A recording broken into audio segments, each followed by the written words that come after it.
வளர்க்கும் பனிமலையில் வாழும் அந்த பார்வதியின் இளைய புதல்வன்.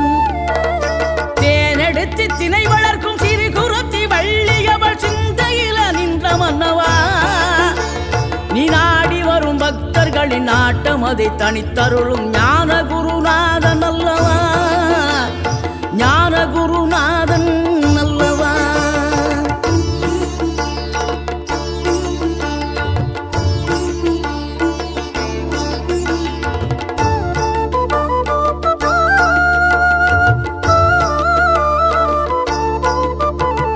நினைக்கின்ற பொழுதெல்லாம் நிகரில்லா பக்தி ரசம் கொடுக்கின்ற சக்தி வேலம்.